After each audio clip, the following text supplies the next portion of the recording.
Whoa, what in the world is going on with Blizzard today? They just posted a massive update. Check it out right here. We're going to go over it in depth, and there's still a ton of new details in here. Even if you saw my previous video, stick with me. But yeah, we're talking about significant changes to dungeons.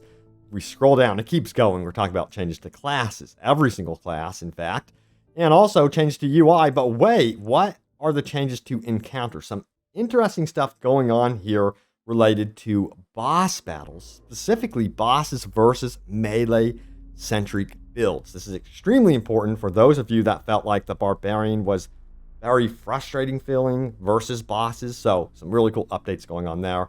And yeah, a bunch of other stuff. So stick with me. There's a lot to go over, but guess what? I'm going to do you a favor, throw a video guide in the description below so you can skip ahead to the info you seek.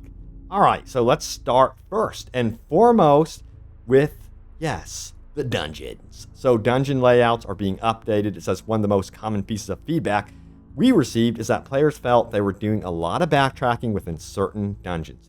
We have optimized multiple dungeons across all zones to minimize the need for backtracking. Here is a list of dungeons specifically in the Fractured Peak zone, which received layout updates. There they are right there. But what's most noteworthy about this one, and I didn't talk about this in my previous video, is that all zones are seeing updates for their dungeons. So that is super noteworthy. I thought it was just for the dungeons that were listed. No, it's for, dungeons spread throughout the entirety of the open world.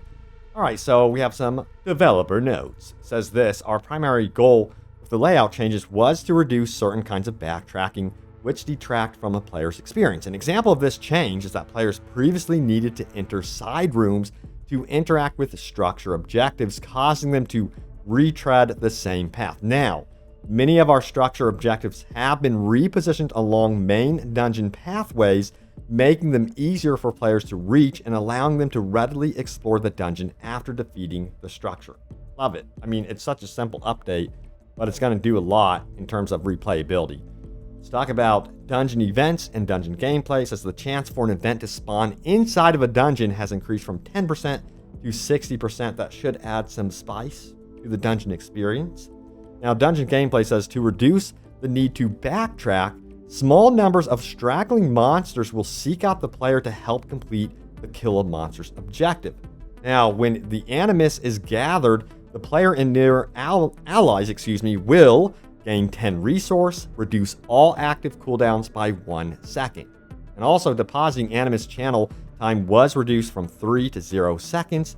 The time to rescue was reduced 3 to 1.5 seconds. And you can see here, there's a trend that's happening. They're basically making it less redundant in the long term. They just want you to get it done and over with, You don't have to wait around forever. So I love it. Furthermore, it goes on to say this: all rescue objectives now drop a health potion upon completion. While carrying the ancient statue, bloodstone, mechanical box, or stone carving, you will receive a momentum bonus granting a 25% move speed increase to you and your nearby allies.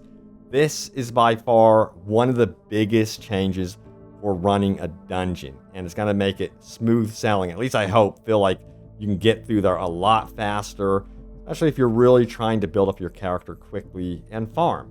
Now we have pedestals. It says this: they have had their channel time reduced from 2 to 0 seconds, and returning a portable object to its pedestal now fully restores health, resource, potions, and resets cooldowns for all nearby players. So you can work some strategies out with that one. All doors will now generate a mini-map ping when they are opened. All structure objectives and dungeons now have additional combat mechanics players must overcome. And guess what? We've got developer notes related to this. They go on to say this: while our dungeons offer a variety of objectives to complete, player feedback stated that the action of completing each objective felt tedious. We hope that providing bonuses such as the increase to mobility while carrying certain objective items, will streamline and vary the experience of completing objectives. This adjustment is merely a starting point, and we intend to extend this philosophy to keys in a future update. So, more future updates will be happening related to dungeons as they continue to fine-tune the experience.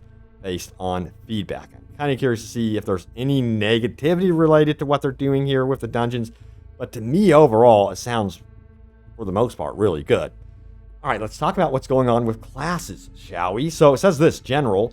Effects like stun and freeze can be applied to elite monsters twice as long before they become unstoppable. Whoa, okay. Reviewed class skills to confirm that all classes have access to sufficient skills that remove control impairing effects. Many legendary powers have had updates to their effectiveness. Ooh, okay. I'm kind of curious about the details on that one, though. All right, so let's talk about the Barbarian. I really enjoyed the Barbarian, even though he felt pretty weak during my beta experience. But let's check it out. It says, a flat 10% passive damage reduction has been added for the Barbarian class. Some skill tree passives have their damage reduction effects reduced to compensate. The Whirlwind skill now deals more damage and consumes more fury. The Double Swing skill enchantment refunds its full fury cost when used on stunned or knocked down enemies. So some cool stuff going on there. Sounds like a big buff. Druids. Companion skills will now deal heavily increased damage. All ultimate skills have had their cooldowns reduced. Usability improvements have been made to maul and pulverize, and using a non-shape-shifting skill will transform a druid back into their human form. That's a neat little tweak right there. But yeah, a buff overall for the druid. That's nice to see as well. That's desperately needed. What about the necromancer? Summoned minions will die more often, requiring players to utilize corpses more often. Many bonuses in the Book of the Dead have had their stats increased. The damage dealt by the corpse explosion skill has been reduced, and you're seeing that that's a nerf. The brightness of the skeletal warriors and mages has also been reduced. I'm kind of sad to hear that my exploding skellies will not do as much damage. I'm bummed about that one. But, still, I hope that the Necromancer feels pretty OP. I really enjoyed how godlike he felt, to be blunt. It was pretty crazy. All right, let's talk about the Rogue. Upgrades for subterfuge skills have had their bonuses increased. Multiple passive skills have had their bonuses increase as well. All imbuement skills have had their cooldowns increase. So some nerfs there, if you think about it, yeah. So we'll see how that pans out for the Rogue, because he was also kind of, in terms of certain builds, pretty OP as well. Like we saw someone actually solo the world boss during the beta. Talk about the Sorcerer. This charge bolt's damage was increased, and the mana cost to cast has decreased. Now, decrease the damage of chain lightning and reduce its effectiveness against bosses. Yikes. They decreased the cooldown for the Incinerate skill's enchantment bonus, and firewalls will now spawn underneath enemies more frequently when using its enchantment bonus. Also, increase the lucky hit chance for Meteor skill's enchantment bonus right there. So, a combination of things. Nerfs and buffs, it seems, just balancing out the Sorcerer accordingly. What about the developer's notes? Let's get into that. Whenever we introduce changes to our classes, it is with the goal of making both them and their skills feel impactful and powerful. Your feedback has helped us uphold this ideal. Some players have adeptly noticed that certain skills were too powerful. One of our goals for skills is to have them be interesting to wield and interactive in terms of itemization and combat feel. We've made some changes to help in this regard, with one example being the Necromancer's minions. We've made a change that makes them more vulnerable in combat, which will make raising the dead a more active component of the Necromancer's gameplay. Now, launch is just the first step of our class balance journey, and you can expect further updates that iterate on this pillar of Diablo 4. So I feel like that change with the Necromancer may actually make it more interactive of an experience, and I'm looking forward to it, kind of, because, yeah, I dealt with the Butcher, like I explained in my previous video, and really had a lot of fun actually kind of reviving my army constantly. And it was really helping defeat the Butcher. That was cool. All right, so let's talk about the UI. So they also addressed an issue with the built-in screen reader was not reading key prompts, game option details, and other UI text. They addressed issues where actions could not be bound to the mouse wheel. And then they fixed an issue where the evade couldn't be bound to the right analog stick on the controller. Okay, so now you can do that. Chat will now display on the left side of the screen when using the centered action bar configuration. A character's stats will be displayed by default when players click the Materials and Stats button within their inventory. The move and interact inputs can now be mapped to one button while the primary attack input is mapped to a secondary button. The sans serif font used in-game has been replaced with a new serif font, so they're making the fonts look better. That's like one of the biggest complaints I saw on Reddit as well, so I guess that's cool. Let's talk about encounters, because this is very cool. It says, fix multiple issues that allowed bosses like the Butcher to become unresponsive. Now, the Butcher has been re-evaluated for difficulty and will present a greater challenge in World Tiers 3 and 4.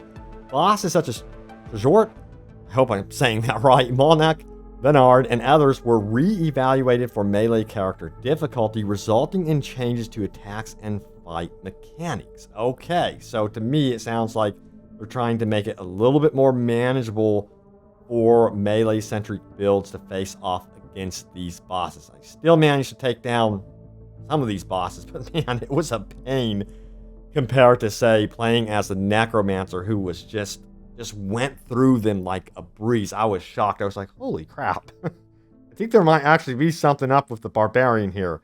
There's some cool stuff going on with Barbarian getting buffs.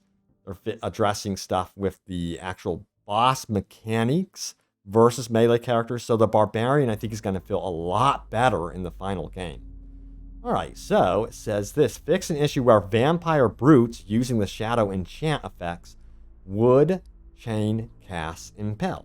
Okay, the more you know. What about cellars? Increase the chance for a dungeon event to occur in cellars. Cellars will now consistently reward a chest upon completion. Nice. Fix an issue where cellars would prematurely, be marked as complete. And they also address an issue where the guaranteed elite monster would be absent from a cellar. Yes, we need a challenge in the cellars, but again, no mention of the layout of the cellar, the look of the cellar. That's the thing I personally think needs to be adjusted next. What about general issues they addressed? They addressed an issue where players could increase attack speed by canceling attacks early. This was one of those exploits. That's no more. They also addressed an issue where characters weren't immune and untargetable after loading into an area. Then the reset dungeon button has been disabled. Oh boy. So that farming tactic seems to be kind of gone now in the full version of the game. Okay then. Fix an issue that caused Gal Valley and Cellar Rapture to have less monsters than intended until the campaign quests in those territories were completed. So those will be apparently infested with monstrosities during the launch of the game. All right. So yes, as you can see, a lot of stuff going on with Diablo 4. Some big changes, some noteworthy stuff there. I'm just happy that they have been addressing some of the issues with my favorite class, Barbarian. So now, everyone, listen up. I am really rethinking who I'm going to be maining when this game comes out. I was originally going with the Necromancer, but the Barbarian, I had so much fun with him. But one of my biggest issues with the Barbarian is just how weak he felt. And also, I was spending a lot of time at the blacksmith constantly repairing, compared to the Necromancer and other classes. So with this, I'm thinking I'm going to go with the Barbarian. I hope I make the right choice, but I think there's no wrong choice really. But let me know, based on what we've seen here, if you're going to change or what class you're going to go with at launch. I'm very curious to see what you guys have to say about this one. But yes, let's go over your top comments from my most recent video, which was only like literally 1 to 2 hours ago that I posted it, which is pretty crazy. So let's get into it. So here it is right here. It is dungeons are getting a big update. Every class gets buffs and nerfs. New gameplay update. Yeah, it's like a simpler version of the video that you just watched here. Because I did not even see the post from Blizzard. I saw the IGN article first. All right, so let's see what you guys had to say about it, though. So Just Chill TV says this right here. I definitely love the new changes and more to come, I assume. But another really cool idea for the seasonal stuff would be like, as a reward, we could get respect tokens or mastery books. So we can use them as we play the seasons, or make it account bound so you can play the meta for season progression and use books on alts or whatever you choose. Eyeballs. Yeah, respect tokens is definitely interesting. It does not sound like to me that they would ever consider making respect free. So respec tokens could be something they could throw in there to alleviate that perhaps. So yeah, maybe that would be cool to see. Now, X Super Saiyan says this: if they already announced changes they're making from player feedback publicly, I have very high hopes for this game. I can't remember the last time I saw a game with such an open line of communication with the players for the players. Yeah, that's how I'm feeling about it. I'm loving that they're openly communicating right now like this. Seen a lot of games that release, do terrible, and then the development team and publisher, they just go dark. And I feel like it's one of the more disrespectful things you could ever do. I understand that they're probably busy working, but like talk to your audience, like sit down with them like they're people and tell us what's going on. So this is great to see. All right, Antwick says this right here: it's really great to see that they actually took into account a lot of the complaints. Is it perfect? No, but it definitely is great to see some positive changes. Totally agree. And I don't think any game will ever be absolute perfection. There's just no way that's going to be the case. So yeah, it's good to see that they're at least inching their way towards that, or at least trying to. All right, so the next comment comes from Lord Domanos, who says this right here: my Skelly Mancer felt pretty active already.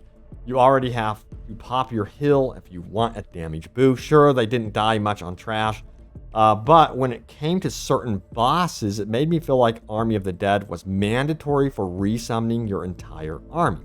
I got a great dancing around Sheva, but one wrong move and your whole army is wiped, and you only had 2 to 3 corpses around you. I guess we'll have to see. So you're kind of on the fence about it, I'm seeing. You know, when it comes to facing off against smaller mobs and stuff like that, it sounds like it makes sense that they would maybe nerf the Skellies. But yeah, I see where you're getting at when it comes to bigger bosses, that it could actually become more of a concern, especially when we talk about the end game, that sort of adjustment. Yeah, only time will tell, but thanks for watching, and stay tuned for more Diablo 4 news and updates. I have you guys covered. Second video of the day. I was not expecting that one. But yeah, I got you guys covered with anything that happens with Diablo 4, and I'll keep you guys in the know. But thanks for watching again, and I will see you all next time. Take care.